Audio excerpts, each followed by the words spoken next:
పురుషులు అక్కర్లేదు, నాకు నాకు నాకు నా స్త్రీలు కావాలన్నాడు. That is your king. పాపయోనుల్లో పుట్టినవారు స్త్రీలు అని భగవద్గీత చెప్తుంటే పాపయోని కాదు, పవిత్రమైనటువంటి దేవుడు పెట్టినటువంటి వ్యవస్థ అని చెప్పి అదే యోనిలో నుండి బయటకు వచ్చాడు. అర్థమవుతుందా మీకు? How blissful you are, how blessed you are. ఇది మాట్లాడటానికి కూడా కొంతమందికి జుగుప్సగా ఉంటుంది. జుగుప్స ఏంటి? మా అమ్మ కడుపులో నేను అలాగే వచ్చాను. మీకు అర్థమవుతుందా?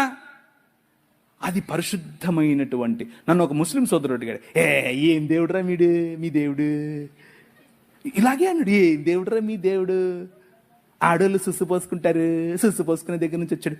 ఒరే మా దేవుడు ఎంత గొప్పడురా, అచ్చం నాలాగే వచ్చాడు, అచ్చం నీలాగే వచ్చాడు. మీ అమ్మ సుస్సు పోసుకోదరా, అక్కడి నుంచి వచ్చావురా నువ్వు కూడా. వాడికి మైండ్ బ్లాక్ అయింది.